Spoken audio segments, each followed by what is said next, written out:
Hello everyone, and now welcome to a game, Starbuck versus Dise. This game taking place here on Springtime version 1.3.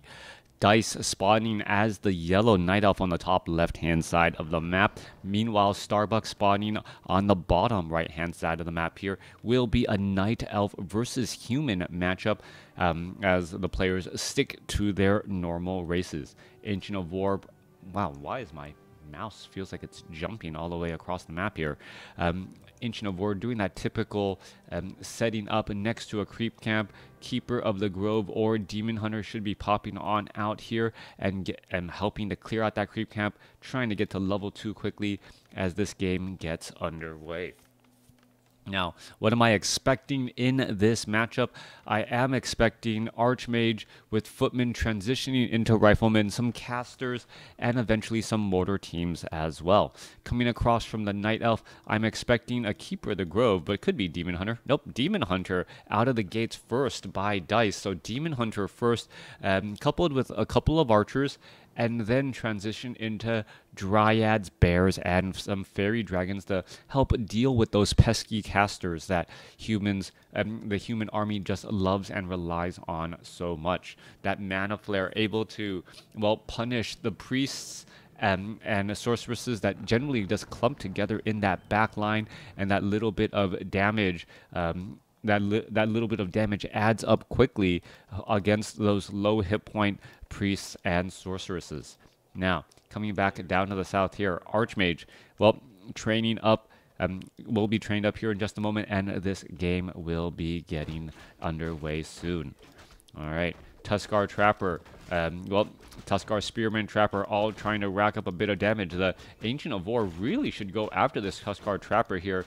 More damage would be dealt just because it is that medium damage overall. Ancient of War already down to 320 some odd hit points, but well, should have no danger of falling. Meanwhile, Demon Hunter getting Claws of Attack +4, and well, the +4 damage on the Demon Hunter doesn't really mean nearly as much as, say, +4 damage on the Archmage.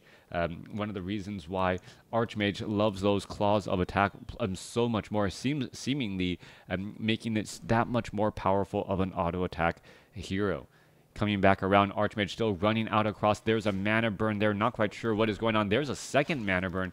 And suddenly, Starbuck finds himself on the other side of the map, losing 150 mana, unable to do any additional harassment. But this will cause the Archmage or the Demon Hunter to not be able to heal up fully if he does have a couple of Moonwell, or if he does try to use those Moonwells. However, Demon Hunter is getting in some very, very efficient changes.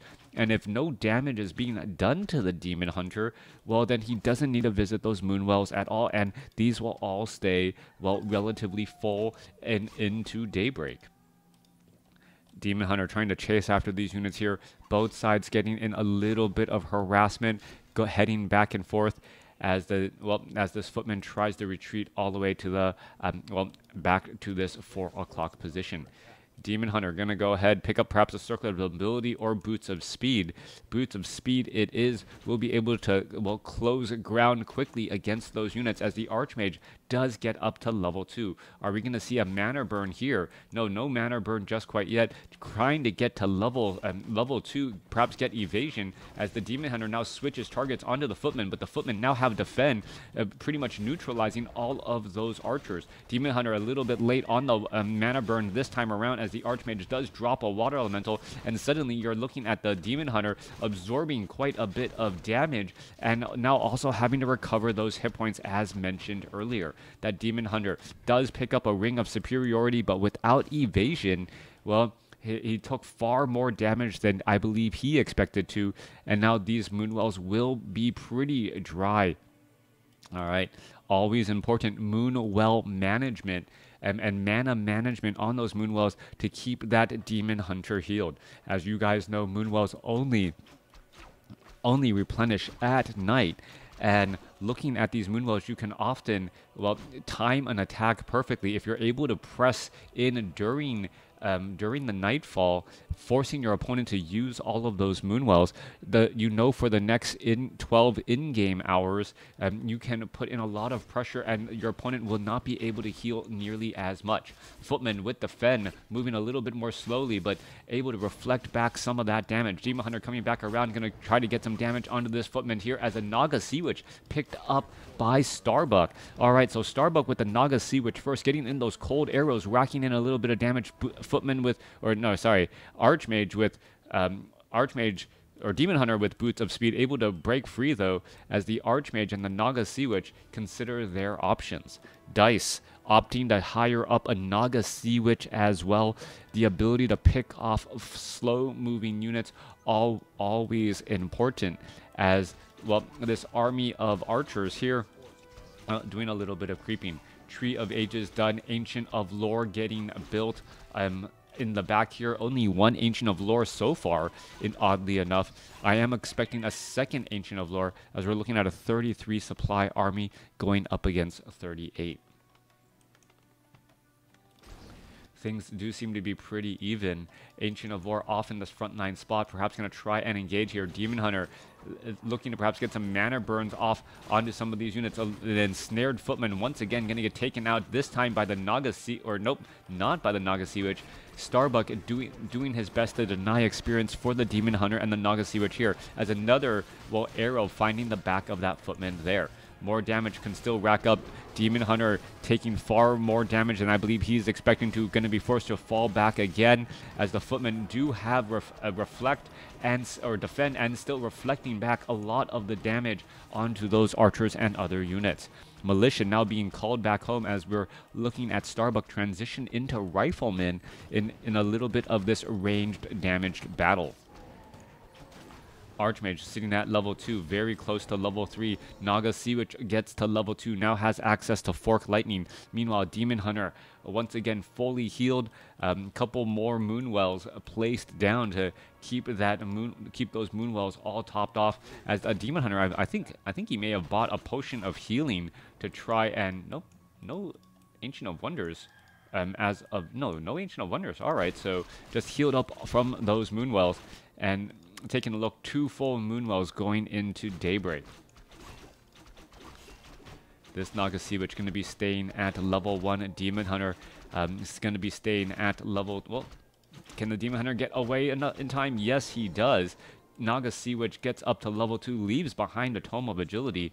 Meanwhile, we're still looking at Starbuck doing a great job clearing out creep camps, building up this army of sorceresses and priests, as we are getting in some Druids of the Claw and getting into tier 3 for that mastery training for those eventual bears.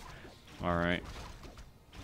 Coming back through, 4-Straw High Priest getting in lots of heal. There's some rejuvenation on that front line. Demon Hunter absorbing so much damage. Gonna go ahead and clean up the remainder of these creeps here, as we should be looking at level 3 heroes on both sides soon enough into what I call the early late game. We're going to be having, the armies that we want to see, at least in terms of unit compositions. Higher tier units, bears, some dryads going up against some riflemen, some sorcerers, perhaps even some mortar teams at some point, if Starbuck tries to take an expansion. Demon Hunter now simply trying to retreat back here. True Shot Aura picked up for the Archmage, so that's going to be a decent damage bonus as these units are falling back here. Ring of the Archmagi, that's going to give, +3 additional stat to everything. Demon Hunter does have rejuvenation. A Fork Lightning finishing off with some arrows, finishing off that Footman, giving level 3 to the Demon Hunter, who now will be desperately trying to mana burn down every target that he can. There is a Scroll of the Beast. That's going to be a strong push here. These Druids of the Claw not even using their Roar either, so big damage bonus for the Rifleman, +8 from combination of the True Shot Aura and that Roar here. Towering now underway, but that could easily get finished off here. Demon Hunter does not have an Orb of Venom, the poison. I thought I saw some poison damage somewhere, but no, Rifleman just able to blast away here as the Naga Sea Witch. Yeah, Naga Sea Witch with the one with that poison damage, slowly going to be adding up over time. All right, that Spellbreaker down to 2 hit points as we're going to be looking at a little bit of damage here. All right, Demon Hunter trying to finish things off here. Low hit point units. Demon Hunter could be in a bit of trouble. Staff of Preservation for the save as now the Scout Tower upgrading to a Guard Tower. Archers should be really pelting down this tower here. That light armor takes bonus damage and makes it very easy to finish off as the Naga Sea Witch now gets up to level 3 on both sides. Dual level 3 heroes for both teams here as the Druids of the Claw trying to inch their way over. Another Fork Lightning being placed down here. Demon Hunter, well, has absorbed far too much damage, needs to get some rejuvenations, and perhaps getting some rejuvenation or extra mana on the Druids of the Claw to give to the Demon Hunter or heal to the Demon Hunters should be enough. All right, damage still slowly getting added in here. You can take a look. Starbuck's Naga Sea Witch down to 126 hit points. It looks like he will be able to back away after this bloody fight. 44 supply compared to 43. Both sides losing some units. And now both sides with those level 3 heroes. Demon Hunter had higher level heroes. Perhaps he wanted the game to go, or that fight to go a little bit longer, tip things in his favor as the Demon Hunter absorbs a bit of damage and finishing off to this Sasquatch creep camp next to this, at this mercenary camp. All right. Sasquatch, Talisman of Evasion, that will quickly be sold as well. Meanwhile, units are going to be, well, human army ready to already push on through. There's a mana burn onto the Naga Sea Witch. Cold arrows are not being applied, but that Demon Hunter already moving in slow motion, trying to get away. We are going to be looking at a rejuvenation onto this Druid of the Claw. Not quite sure why the Demon Hunter isn't getting a rejuvenation. Going to go ahead and use a Moonstone to try and keep these Moonwells nicely topped off. All right, Druid of the Claw here, going back into Druid form. Meanwhile, Druid of the Claw and Demon Hunter, well, trying to dive down here as the Archmage continuing to do some heavy creeping against this Magnetar Reaver creep camp, and that could drop a very substantial item. Rifleman, Sorceress is still blasting away here. Meanwhile, off on the other side, a Furbolg Shaman going to get cleaned up. Demon Hunter nearly level 4, but we know in years of experience it is those odd level heroes that make the big difference for many of the heroes out there on the battlefield. Archmage picks up Brilliance Aura, not the item that he was looking for, but he does have still using level 1 Brilliance Aura right now, even though he is at level 4. Haven't seen any indication of a Blizzard as of yet, though, or as we're still looking at the battle raging on here. Brilliance Aura still looking at level 1, trying to rack up a little bit more damage there. More Druids of the Claw joining in on the fight. Ogre Mauler in that front line spot as the Riflemen are trying to dodge some damage from that Demon Hunter here. Coming back through, we're looking at more damage getting racked up here. Brilliance Aura could just turn into more mana burn and damage, as well as the Demon Hunter is in that front line spot. He needs to get healed up. He's absorbing far too much damage, and without rejuvenation being applied to him, he's already down to 120 hit points, being forced to use a Scroll of Town Portal. All right, Scroll of Town Portal gonna whisk everyone away. Archmage, level 1 Brilliance Aura still. Sorcerers and Priests need to get in a little bit of heal, and Archmage will be selling that Pipe of Insight. After 13 minutes in this game, both sides still sitting on one base. No one getting an expansion. Archmage dropping in a water elemental here. Going to go ahead and try and, well, clear out this Polar Furbolg Trapper creep camp and give Naga Sea Witch level 4. Back off to the north here, Demon Hunter leading the charge. Naga Sea Witch also nearing level 4 as well, as both sides have been, well, creeping into, no, only Night Elf creeping into low upkeep. Human army still staying in low upkeep, perhaps trying to build up a larger bank at some point, but a definite advantage for Dise.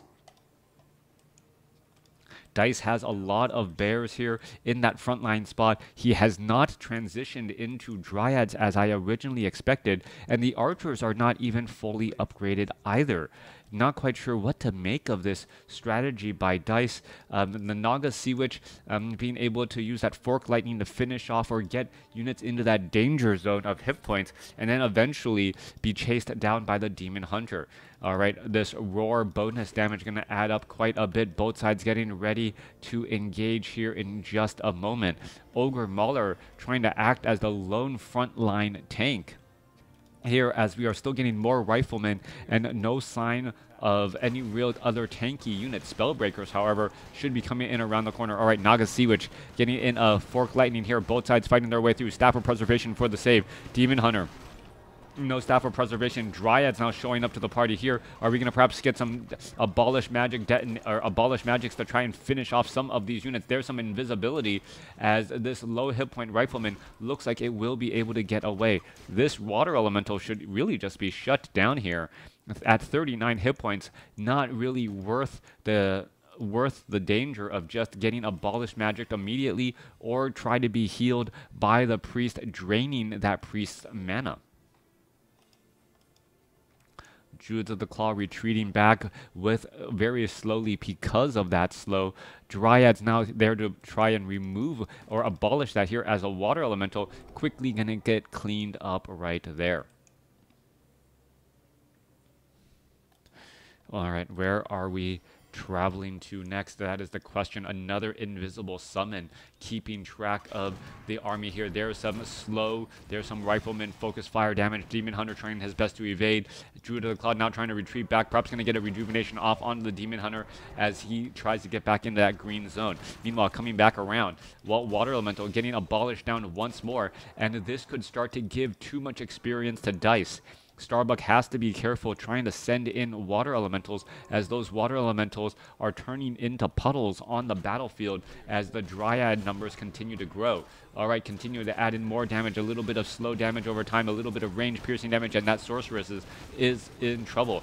Demon Hunter anti-magic spell gonna prevent him from some of that slow. Staff of Preservation saving some of the Druids of the Claw, but that Staff of Preservation cooldown isn't so fast that you can needlessly throw Druids of the Claw into that frontline spot. One bear already down, a second bear gonna get taken down here as Dise is trying to push into, well, Starbuck's base here in a little bit of an unfavorable advantage. All right, Archmage does end up using a Potion of Lesser Invulnerability in time. Another Druid of the Claw going to get taken down.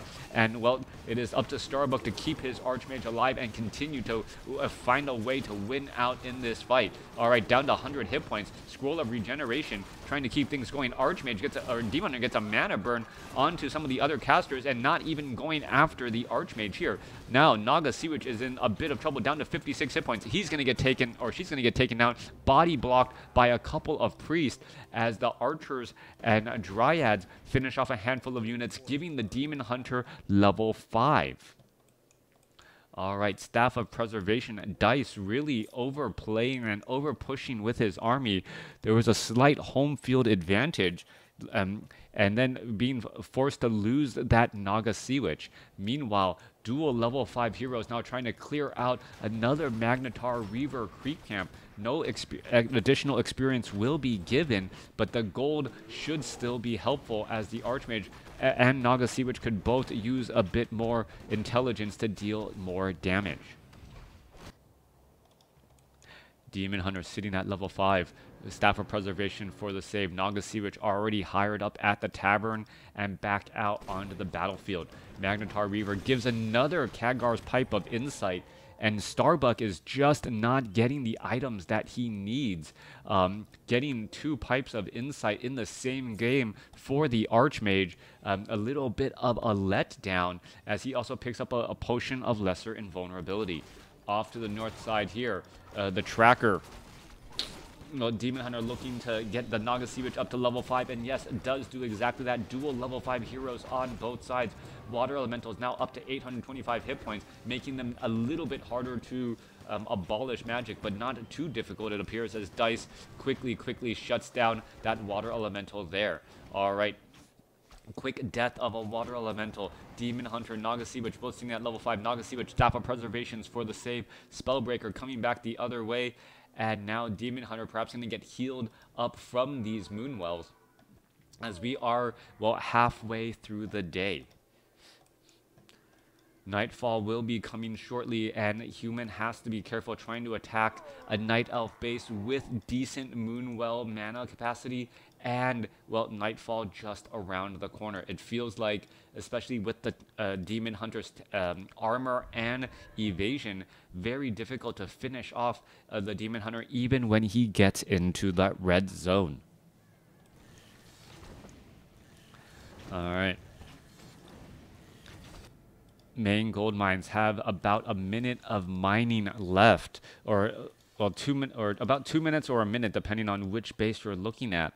So with that said, expos may be needed. Demon Hunter going to go ahead and get a mana burn off onto a priest there, 150 point mana burn, perhaps trying to find additional ways to mana burn that Archmage, or at least that Naga Sea Witch Archmage. Let him drop as many water elementals as he wants, as that just translates into more experience for that Demon Hunter. All right, there's another Abolish Magic there. Didn't need the Abolish Magic, but wanted to ensure the kill. Fork Lightning followed by a mana burn. Staff of Preservation for the save on that Demon Hunter, just constantly trying to do those hit and run tactics. Archmage unable to catch up to that fast moving prancing Dryad, as the Druids of the Claw, well, did purposely stay back home. We got a little bit more mana and now a rejuvenation on the Demon Hunter. I'm gonna keep these Moonwells nice and full.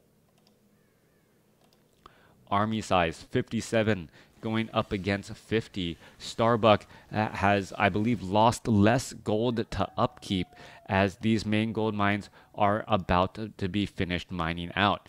Demon Hunter heading off to the north. Naga Sea Witch heading off to the north here. Nope, just retreating back, hoping to make some sort of strong, good play, as Dise now ready to move that Tree of Eternity to that 12 o'clock Expo location. All right, Staff of Preservation will not be taking units to the comfort of their home any longer, as that Tree of Eternity gets up and, well, tries to make himself useful, trying to mine additional gold. Meanwhile, Demon Hunter going to try and engage there. There's Fork Lightning. There's a mana burn.